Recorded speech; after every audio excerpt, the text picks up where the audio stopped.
थोड़ा जूसी, थोड़ा क्रंची और थोड़ा स्पाइसी।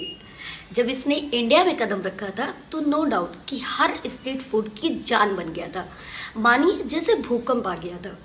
बच्चों से लेकर के बड़े तक हर एक इसको बहुत पसंद करते हैं, चाहे ड्राई हो चाहे फिर ग्रेवी का हो। दोनों ही सूरत में लोग इसको बहुत बहुत पसंद करते हैं। मैं बात कर रही हूँ मंचूरियन की, चाहे ड्राई मंचूरियन हो या ग्रेवी मंचूरियन हो, हम सभी के बहुत। मैं हूँ प्रिया यादव एंड स्वागत है आपका मनु प्रिया की रसोई में।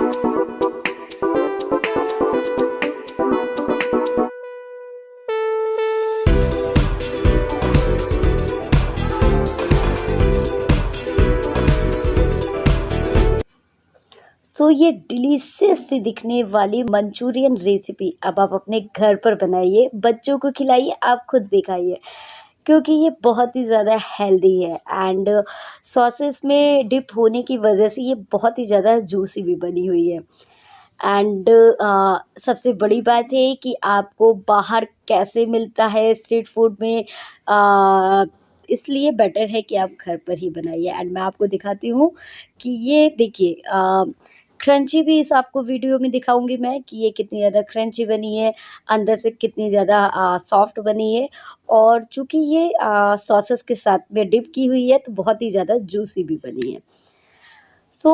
चलिए वीडियो मैं शुरू करती हूँ।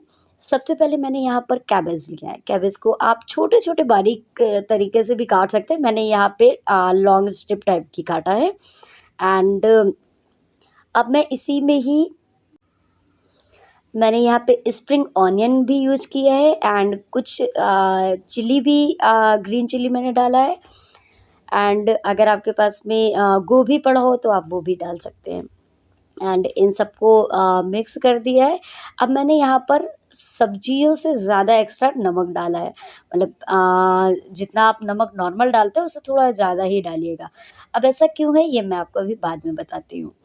एंड इन सबको मैं अच्छे से मिला लूँगी। अच्छा, यहाँ पे मैं थोड़ा सी जिंजर भी क्रश करके मैंने डाल दिया है।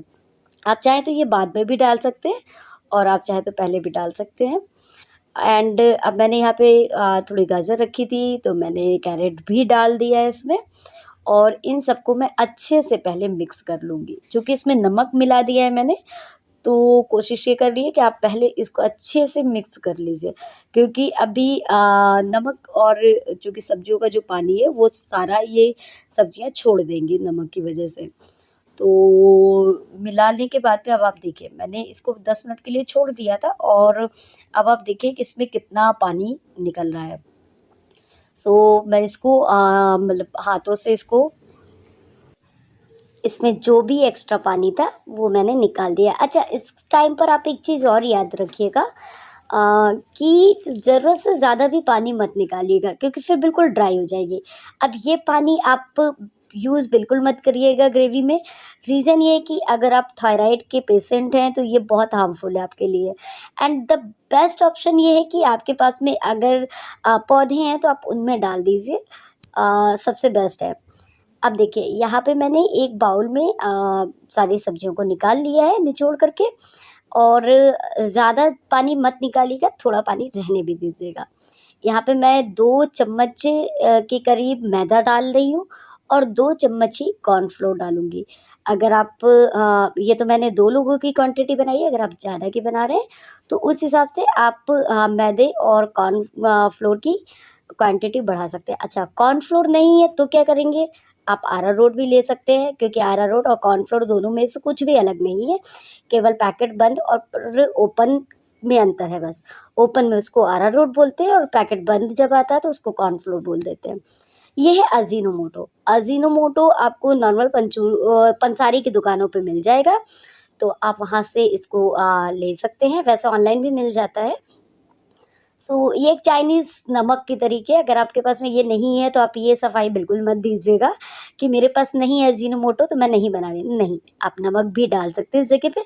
मैंने इससे पहले इसमें काली मिर्च का पाउडर डाल दिया था। सो कोई भी चीज़ बनाने से पहले अगर नहीं है तो उसका सेकंड वेरिएशन ज़रूर देख लेना चाहिए कि इसकी जगह पे हम क्या यूज़ कर सकते हैं। अच्छा, अब मैंने कैबेज यहाँ पे लॉन्ग इसलिए काटा था क्योंकि ये देखिए इसकी जब मैं बाउल बनाऊँगी तो कितनी अच्छी ये बन गई है और बहुत अच्छे से कैबेज ने अपने सभी चीज़ों को लपेट लिया है। जिसकी वजह से क्या होगा कि अंदर से ना सॉफ्ट भी बनेंगी, ऊपर से बहुत क्रंची भी बनेंगी और जब ये सॉसेस को पिएँगी ना तो बहुत ही अच्छा एक फ्लेवर आ जाएगा इसमें। सो मैंने यहाँ पर सारे बॉल्स रेडी कर लिए हैं और कलरफुल लग रहे हैं। आपके पास में जो भी सब्जियाँ हो इसमें आप शिमला मिर्च वगैरह भी ऐड कर सकते हैं, बहुत अच्छा लगता है। आप चाहें तो उबले हुए आलू भी ऐड कर सकते हैं।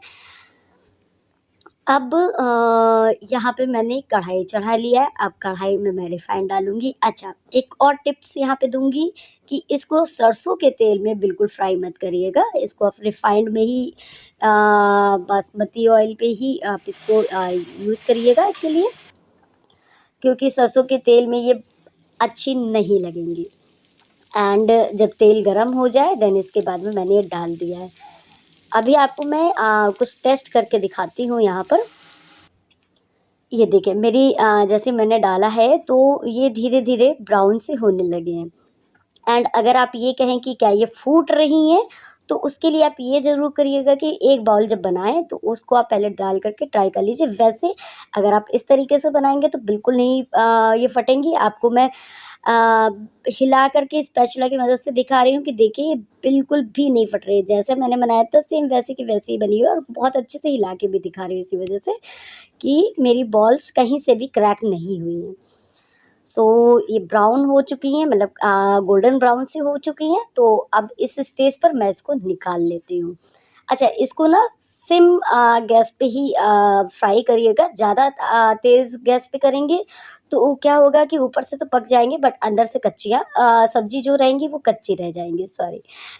तो ये चीज़ ज़रूर ध्यान रखिएगा कि गैस ज़्यादा तेज़ ना हो, इसको लो फ्लेम पे ही इसको आप फ्राई करिएगा। अब देखिए मेरी ये बॉल्स रेडी हो गई, इसमें आप थोड़ा-सी सॉसेस मिला कर के आप इसको मंचूरियन के रूप में भी यूज़ कर सकते हैं। बट जैसा कि मैंने आपको बताया है कि मैं यहाँ पर ग्रेवी मंचूरियन बना रही हूँ। सो ग्रेवी मंचूरियन के लिए मैं क्या करती हूँ, अब वो बताती हूँ आपको। सो वैसे आप इस तरीके से रख भी सकते हैं एंड मैं आपको आवाज़ भी सुना रही हूँ। ये कितनी ऊपर से क्रंची बनी हुई है, आप आवाज़ देख सकते हैं। सो अब मैंने यहाँ पर 1 स्पून के करीब ऑयल डाला है। आप कोई भी ऑयल यूज़ कर सकते हैं, बस सरसों का तेल मत यूज़ करिएगा। मैं फिर से कह रही हूँ मस्टर्ड ऑयल बिल्कुल मत यूज़ करिएगा। अब मैंने यहाँ पे जिंजर और गार्लिक का पेस्ट डाल दिया है एंड थोड़े से ग्रीन चिली डाल दिया है और स्प्रिंग ऑनियन डाल दिया है और थोड़ा सा मैंने कैबेज डाल दिया है। इनको अच्छे से 30 सेकंड के लिए मैंने हल्का सी फ्राई कर लिया है बस। एंड आप फ्लेम देख सकते हैं मेरी फ्लेम लो है बिल्कुल इस जगह पर। अब मैंने यहाँ पे सॉस डाला है, सोया सॉस डाला है और इसके बाद में मैंने पानी डाल दिया है। अच्छा अब आप ये कहेंगे कि मैंने और सारी सॉसेस क्यों नहीं डाला? तो सॉस इसलिए नहीं डाला है क्योंकि काफ़ी बार क्या होता है कि सॉसेस एक साथ डालने के बाद में अगर फ्लेम तेज़ है तो वो जल जाती है। यहाँ पे मैंने पानी डालने के बाद में मैंने विनेगर डाला है, वो भी 1 चम्मच, क्योंकि मैंने बताया कि मैंने 2 लोगों की क्वांटिटी बनाई है इसलिए। अब मैंने इस जगह पे मैंने पहले डाला है रेड चिली वो भी 1 चम्मच और यहाँ पे 2 चम्मच भर के मैंने टोमेटो केचअप डाला है। सो एक थोड़ा खट्टा-सा, थोड़ा तीखा-सा, थोड़ा मीठा-सा इसमें तीनों फ्लेवर मिल जाएँगे आपको। एंड अब मैंने यहाँ पर ब्लैक पेपर डाला, ब्लैक पेपर का को पाउडर मैंने डाला है और इस जगह पे मैंने थोड़ा-सी नमक डाला है। अच्छा, अब मैंने यहाँ पर एक कटोरी में अरारोट भिगो कर के रख दिया था, मतलब आधा चम्मच मैंने अरारोट, अगर अरारोट की क्वालिटी बहुत अच्छी है तो आप आधा चम्मच ही लीजिए 2 लोगों के लिए और अगर ज़्यादा लोगों के लिए बना रहे हैं तो आप 1 चम्मच ले लीजिए, उसको पानी में डाल कर के घोल लीजिए। आप डायरेक्ट मत डालिए क्योंकि इसमें फिर लम्प्स पड़ जाएँगे, सो वो अच्छे नहीं लगेंगे। सो आप इसको पानी में पहले भिगो लीजिएगा देन इसके बाद में डालिएगा इसमें। तो इससे क्या होगा कि इसमें एक गाढ़ापन आ जाएगा, मतलब सॉसेस का एक पूरा अच्छा-सा एक थिक घोल सा रेडी हो जाएगा हमारा। सो ये देखिए, अब धीरे-धीरे इसको आप बिल्कुल धीरे आँच में पका लीजिए। यहाँ पे मैंने आधी चम्मच मैंने यहाँ पे चीनी भी डाला है। इसकी वज़ह से इसका फ्लेवर जो है बहुत ही ज़्यादा एनहांस हो जाता है एंड यकीन मानिए आप करके देखिएगा, आपको खुद पता चलेगा। यहाँ पे अब इसको अच्छे से आप पका लीजिएगा। देखिए मेरी जो सॉस था उसका कलर भी डार्क हो गया है। मैंने यहाँ पे कोई भी फूड कलर यूज़ नहीं किया। अगर आप चाहें तो फूड कलर डाल सकते हैं बट ज़रूरी नहीं है। मैंने अगेन यहाँ पे फ्लेम को जला लिया है और जितने भी मेरे बॉल्स थे उन सबको मैंने इसमें डाल दिया है। और 2 से 3 मिनट तक आप इसको फ्लेम पर मीडियम फ्लेम पर ज़रूर पकाइएगा। इसका रीज़न ये है कि चूँकि बॉल्स गरम होंगी तो ये अच्छे से सॉसेस को अपने में एब्ज़ॉर्ब कर पाएँगी।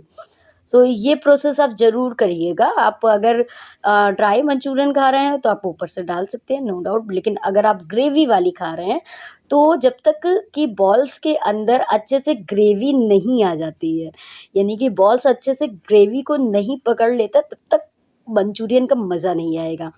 सो आप ये ज़रूर करिएगा, तभी इसका मज़ा और ज़्यादा आएगा। एंड बस मैंने यहाँ पर एक बाउल में इसको सर्विंग के लिए डाल दिया है। अब आप देखिए, मैं इसको ऐसे भी डाल रही हूँ, तो भी ये मेरी नहीं टूट रही हैं, ना ही ओवर कुक हुई हैं, बिल्कुल परफेक्ट कुकिंग हुई है।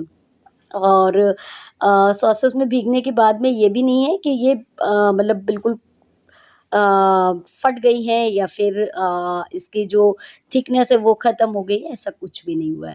जैसे मंचूरियन बना था बिल्कुल वैसे का वैसे ही, बस इसने सॉसेस को अच्छे से अपने में एब्ज़ॉर्ब कर लिया है। सो इस तरीके से आप भी बनाइए और बच्चों को खिलाइए, बड़ों को खिलाइए, आप खुद भी खाइए, एन्जॉय करिए इस समर को एंड मुझे दीजिए इजाज़त, मैं फिर मिलती हूँ आपसे एक नए वीडियो के साथ में।